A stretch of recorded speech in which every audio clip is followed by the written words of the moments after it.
সুখবর, হাশেম বংশের জন্য সুখবর। আব্দুল্লাহ বেঁচে গেছে। 100টা উট সদকা দেব। কাবার চারপাশে সবগুলো দরজার সামনে এবং পর্বত সমূহের সামনে কারো খাওয়ায় বাধা থাকবে না, না মানুষ, না কোনো জিন, না পাখি, না কোনো জন্তু। আল্লাহর নামে 100 উট সদকা দেব আমি।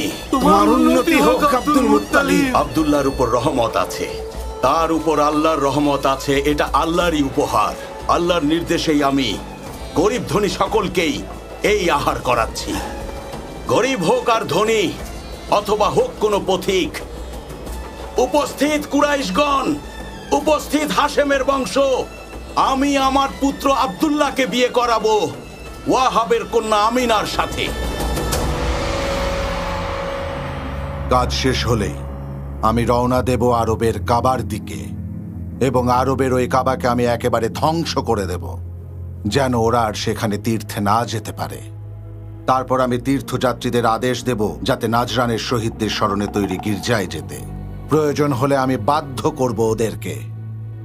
যদি ওরা অস্বীকার করে, যদি আবার কাবা বানায়, তাহলে আমরা ওই কাবাকেও আবার ধ্বংস করে দেব। প্রয়োজনে হিজাজে আক্রমণ করব, যতক্ষণ না আমার সীমানা বাইজান্টাইন পর্যন্ত না পৌঁছায়, এবং আরববাসীদের আমি খ্রিস্টান হতে বাধ্য করব।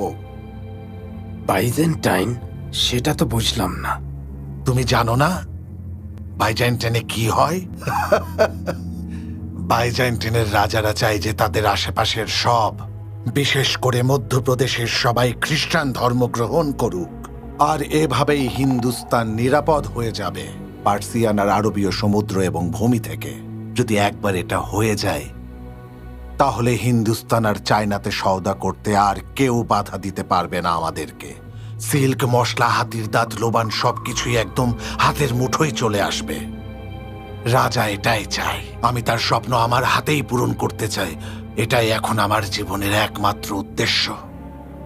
কিন্তু ইথিওপিয়া আর সেখানকার রাজারা কি করবেন? সে আমার কি করবে? ইথিওপিয়ার রাজা আমার কি করতে পারবে বলো? আমি আব্রাহা, ইয়েমেনের রাজা ভুলে যাচ্ছ তুমি? আর আমার সাথে রোমানরাও আছে। ওদের আর আমার ধর্ম এক। আমি আব্রাহা। আগে আমি দালিচ পোর্টে এক রোমান বণিকের কৃতদাস ছিলাম। আমি ওদেরই লোক। রোমান সাম্রাজ্য তো এটাই চায়। গির্জার কাজ তাড়াতাড়ি শেষ করো মাকসুদ। তারপর আরবীয়রা সানাই আমার গির্জায় আসবে। ধীরে ধীরে ওরা এখানে বাণিজ্য করবে। অনেক অনেক মানুষ আসবে, আর আমি ওদের রাজা হব, আব্রাহা। অবশ্যই হবে। আপনার স্বপ্ন দ্রুত সত্যি হবে।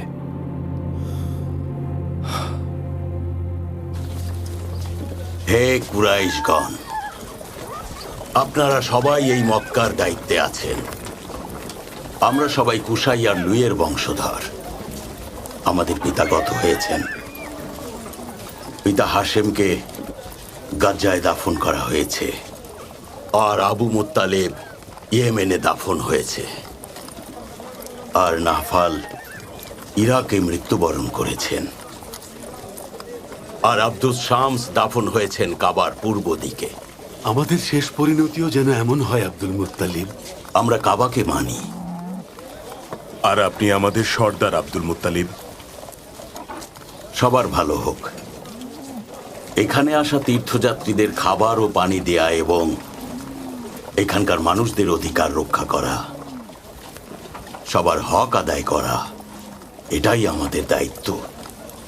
কিন্তু আমার পিতা হাশেম যে রীতি চালু করেন তা আর আজকাল দেখা যাচ্ছে না। আমি আবার শুরু করতে চাই। কোন রীতির কথা বলছো আব্দুল মুত্তালিব? আমার পিতা হাশেম একবার কুরাইশ বংশের